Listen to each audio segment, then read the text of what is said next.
Bem, boa tarde a todos. Eu vou falar nessa aula sobre hipertensão pulmonar. Né? Eu não tenho nenhum conflito de interesse. E vou falar principalmente do papel da tomografia e da ressonância magnética.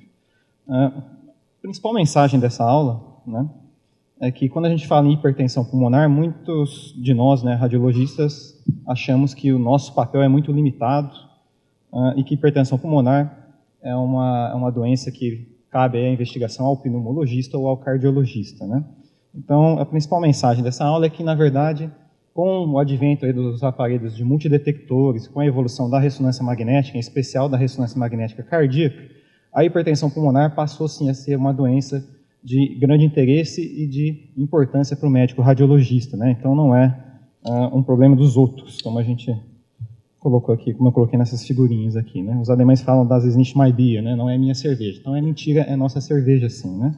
E tem um artigo bastante interessante para quem quiser complementar a avaliação da Radiographics, que é esse daquela série How the Radiologist Can Help, e é muito bom e fala aí sobre o que a gente pode acrescentar de informação na avaliação da hipertensão pulmonar. Né? É importante lembrar, então, que a hipertensão pulmonar é uma doença progressiva caracterizada por um aumento da pressão na circulação pulmonar. Né? Sem tratamento adequado, ela evolui à insuficiência cardíaca direita e óbito, que pode ocorrer aí em até 3 anos, né, o tempo médio tempo de sobrevida. Tá? Ela é definida como uma pressão média da artéria pulmonar no repouso maior ou igual a 25 milímetros de mercúrio, medido aí através do cateterismo de câmaras cardíacas direitas. Né? A clínica da hipertensão pulmonar, que é o grande encalço aí, no pé do clínico ou do cardiologista e do pneumologista. Por quê? Porque ela é muito insidiosa e pouco específica. Tá? Então, é dispneia ao esforço, fadiga, síncope, quando presente. Né? Muitas vezes, ela se mistura aí com outros sintomas e sinais relacionados às outras doenças, as doenças de base. Né? Dentre os fatores de risco para a hipertensão pulmonar, nós temos aí os pacientes com cardiopatia congênita, no caso, os pacientes jovens, né? Trombose venosa profunda prévia e a presença de colagenose ou outras doenças pulmonares crônicas, principalmente DPOC e as doenças fibrosantes pulmonares. Na avaliação complementar, os principais exames utilizados na rotina clínica são o eletrocardiograma e a ecocardiografia. Tá? Eu vou comentar para vocês, então, aí o crescimento, o desenvolvimento dos exames que são de nossa competência, principalmente a tomografia e a ressonância. Então, o nosso papel, né, diante desses exames é auxiliar na detecção e no diagnóstico da hipertensão pulmonar, mas principalmente na classificação da doença e na avaliação funcional e prognóstica. Tá? O raio-x, pessoal, eu vou comentar muito pouco, porque o raio-x ele é muito pouco sensível na avaliação da hipertensão pulmonar, pode levar à suspeição quando a gente tiver aquele sinal clássico do abaulamento do segundo arco cardíaco à esquerda, e se a gente tiver alteração da trama vascular pulmonar também, ajuda, às vezes a gente consegue ver aumento de câmara cardíaca, principalmente do ventrículo direito. Né? Mas os principais exames aí de nossa competência são a tomografia e a ressonância. Né? A classificação da hipertensão pulmonar, a última atualização foi no simpósio de Nice, né, em 2013, relativamente recente, e definiu os grupos da hipertensão pulmonar. Né? O grupo 1 é o grupo da hipertensão arterial pulmonar, ou seja, a pressão capilar pulmonar é menor ou igual a 15 milímetros de mercúrio e, em geral, não tem causa conhecida. Por que é importante a gente conhecer essa classificação e os grupos? Porque são esses grupos, é essa classificação que dita o tratamento. Então, são os pacientes do grupo 1 que se beneficiam, por exemplo, da terapia vasodilatadora. Então, por isso que é importante ter conhecimento dessa classificação. A gente atua principalmente na identificação de 2 grupos específicos, o grupo 3 e o grupo 4. E às vezes a gente consegue auxiliar também aí na caracterização do grupo 1, como eu comentei, do grupo 1' e do grupo 2. Né? Essa aqui é a classificação em grupos. Né? Então o grupo 3, né, é o grupo da doença pulmonar crônica, DPOC, ou da doença fibrosante, e o grupo 4 é o grupo do TEP crônico. Então são doenças que quem faz o diagnóstico, ou quem colabora no diagnóstico definitivo somos nós com os exames radiológicos. Né? Então aqui eu tenho um exemplo nessa figurinha de como que eu meço o tronco da artéria pulmonar. Tá? Tem muita coisa em estudo, né? Existem muitos parâmetros novos aí sendo avaliados para a detecção da hipertensão pulmonar, mas é descrito ainda que essa medida do tronco da pulmonar, quando maior ou igual a 29 milímetros, é a melhor medida que nós temos para predizer a presença ou não de hipertensão pulmonar. Tem um valor preditivo muito bom de 97%. Tá?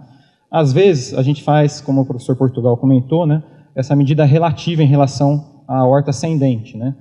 Quando essa relação é maior do que 1, principalmente em pacientes jovens, menores do que 50 anos, e pacientes com doença fibrosante pulmonar, que é descrito que nessas doenças a gente tem um repuxamento, um alargamento do mediastino e consequente alargamento dos vasos mediastinais, essa medida relativa, ela acrescenta valor preditivo na detecção da hipertensão pulmonar, pode ser melhor que a medida absoluta. Tá? Quais são os outros achados? Ectasia de artérias segmentares, ou seja, a artéria segmentar com um calibre maior do que o do brônquio adjacente, é descrito como uma medida de alta especificidade. Tá? A presença de nódulos centrolobulares com padrão de atenuação em vidro fosco, que na verdade representam aí microhemorragias, né, relacionadas aos capilares patológicos, tá?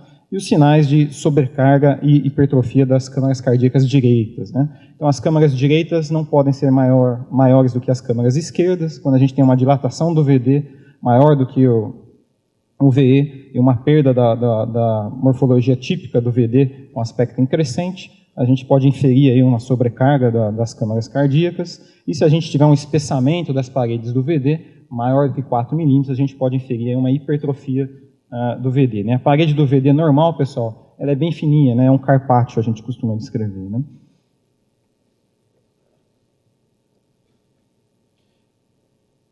Não vou conseguir fazer aparecer o meu cursor, né? Mas tudo bem.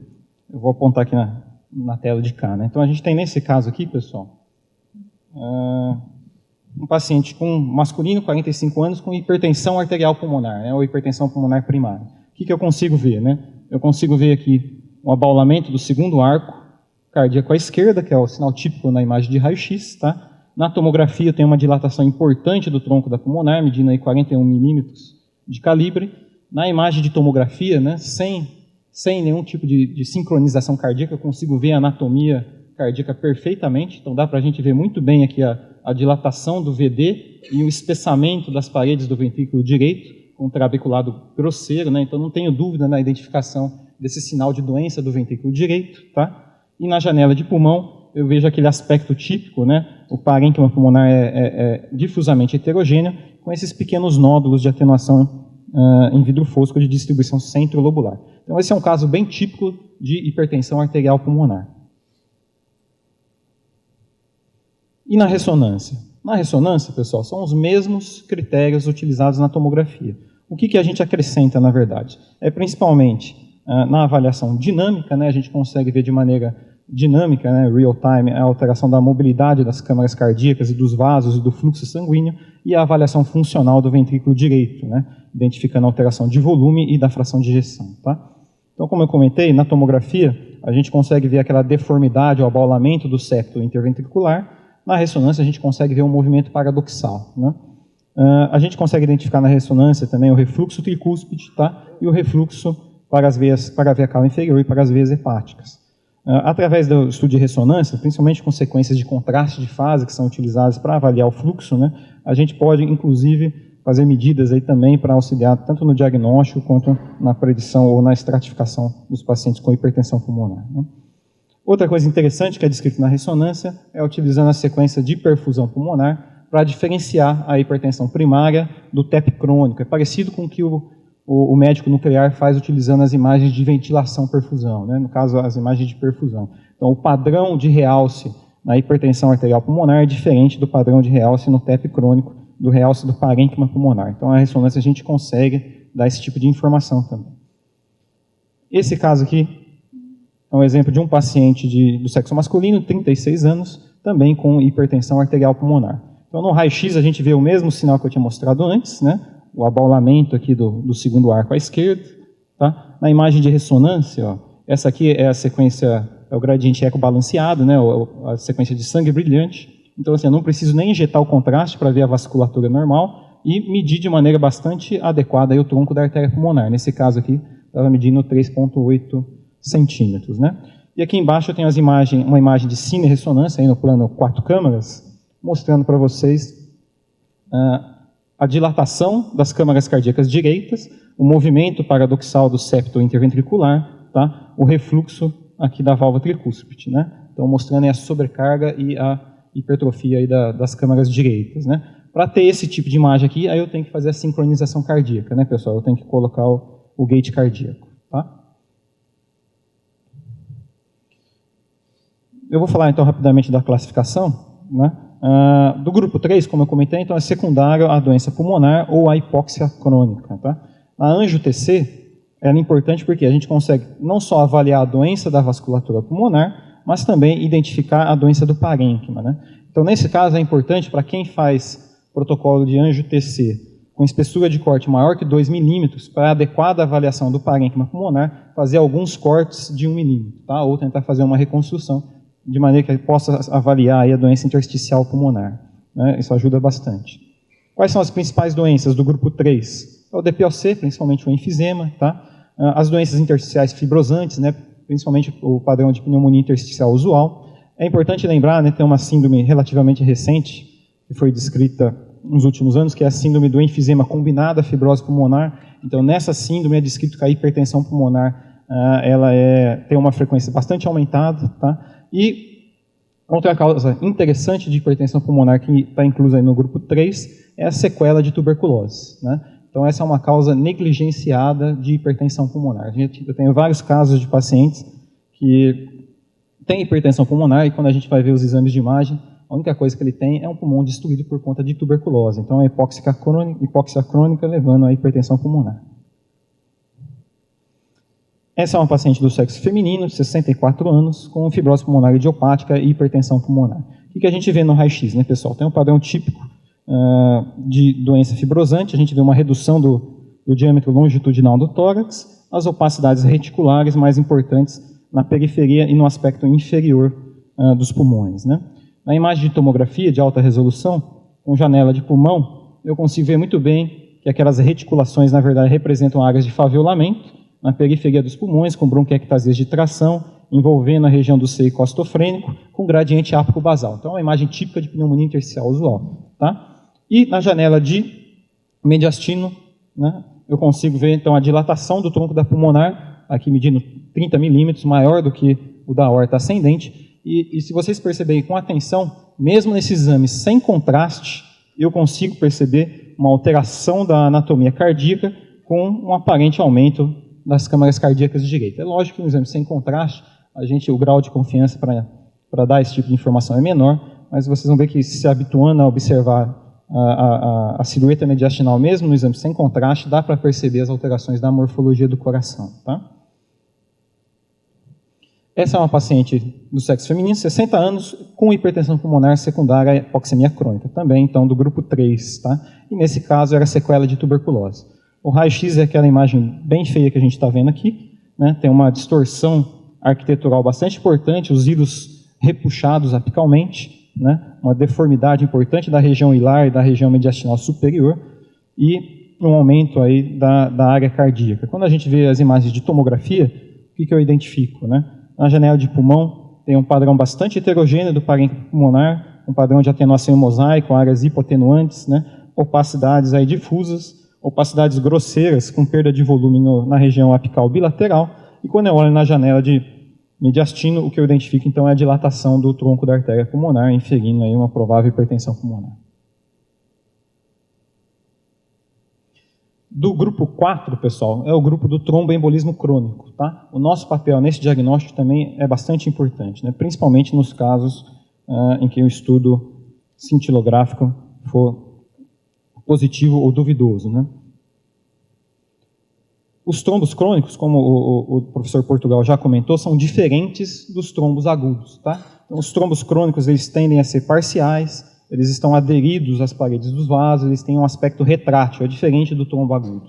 Às vezes a gente identifica o aspecto de web, né, ou de rede dentro do vaso, com traves também, e muitas vezes até calcificações. Então o trombo crônico é diferente do trombo agudo, né? O aspecto de poda de árvore da circulação pulmonar também é bastante característico, né? O que significa isso? Os vasos na região central estão dilatados, os vasos na região periférica estão de volume reduzido, e essa transição é abrupta. Tá?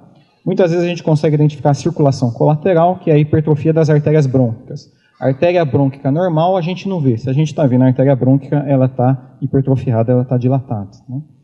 No parênquima pulmonar, o que a gente vai ver mais tipicamente, no caso de TEP crônico, é o padrão de atenuação em mosaico e outras opacidades aí relacionadas à cicatriz dos infartos prévios. Pode estar presente também bronquiectasias.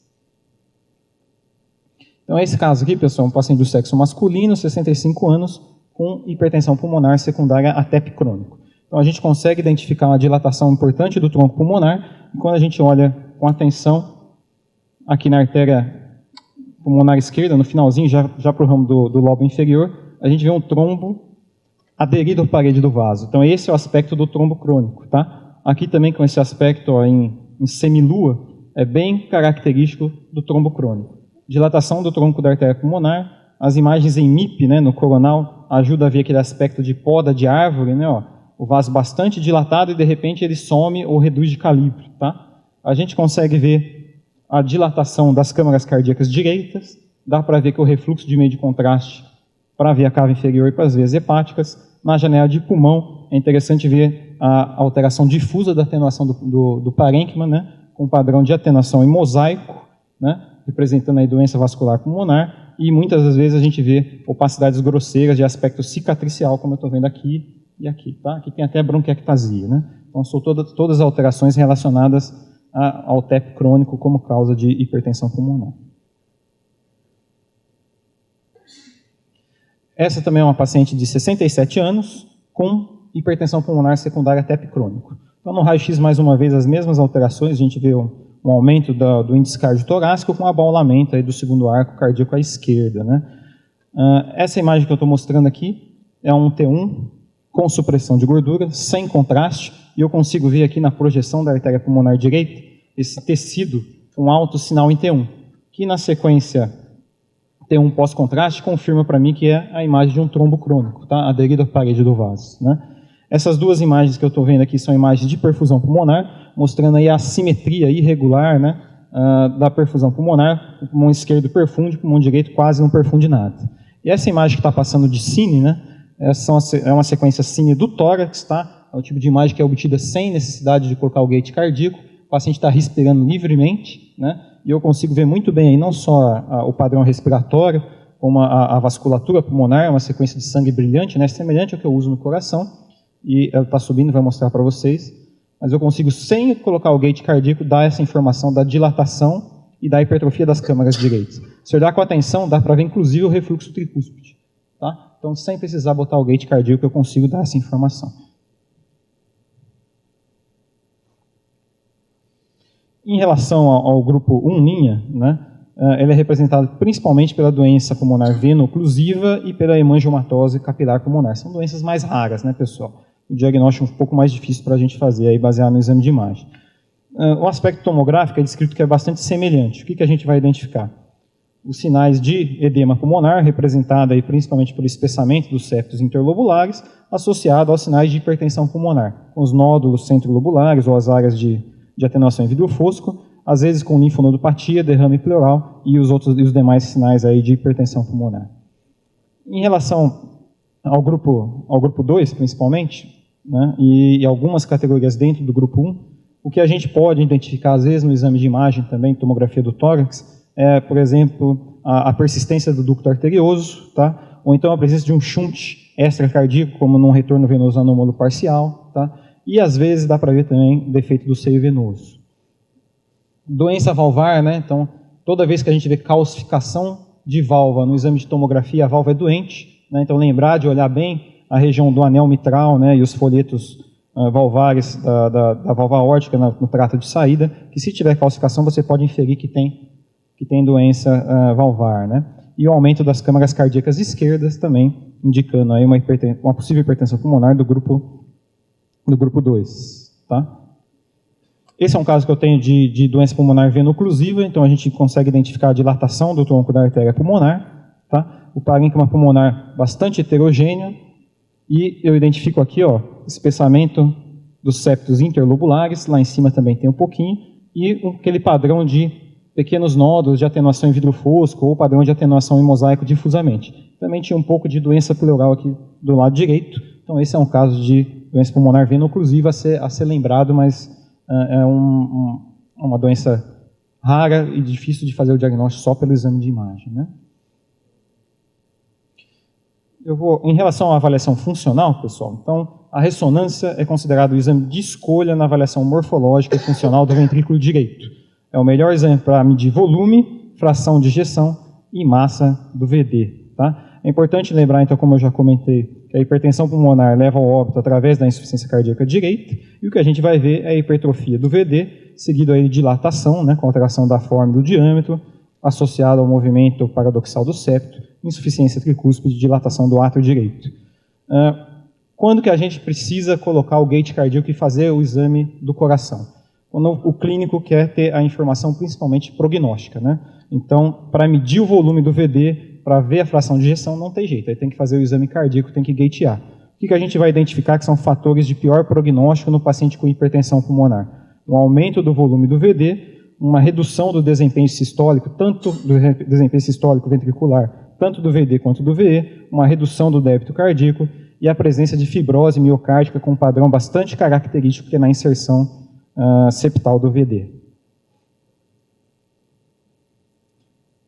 Então aqui eu tenho o caso de um paciente de masculino de 36 anos com hipertensão arterial pulmonar, mostrando ali na imagem de cine, né, no corte 4 câmaras, a dilatação do VD, o movimento paradoxal. Tá? Eu coloquei aqui as imagens de contraste de fase, são essas daqui só para ilustrar o tipo de imagem que a gente trabalha para medir o fluxo, mas mais legal de ver são as imagens aqui embaixo morfológicas, mostrando o espessamento das paredes do VD, aqui estava medindo 15 milímetros, e essas áreas, essas são imagens de realce tardio no eixo curto, né? Essas áreas de fibrose na inserção do VD no septo interventricular. Então esse é o tipo de fibrose característico da hipertensão pulmonar, e esse paciente com essa fibrose miocárdica tem um pior prognóstico quando comparado aos outros pacientes com hipertensão pulmonar. Esse é aquela mesma paciente com TEP crônico, mostrando aqui o exame de ressonância, né? É legal de ver que na ressonância eu consigo ver muito bem também as alterações do parênquima pulmonar, ó, aquelas opacidades grosseiras com cavitações, deformidade, a dilatação do tronco pulmonar, e essa paciente tinha também aquela fibrose característica do paciente com hipertensão pulmonar. Aqui na sequência, cine 4 câmaras, mostrando a dilatação, hipertrofia e a insuficiência tricúspide, todos achados de hipertensão pulmonar com fibrose miocárdica. Bem, para resumir então, pessoal, o que eu gostaria que vocês levassem de mensagem dessa aula é que nós temos um papel muito importante na avaliação da hipertensão pulmonar. Seja ela no diagnóstico, tá? Mas principalmente na classificação da hipertensão pulmonar, identificando aí os pacientes dos grupos 3 e 4, tá? Que direciona o tratamento para o clínico, e na avaliação de informação prognóstica aí através do exame de ressonância cardíaca. Obrigado.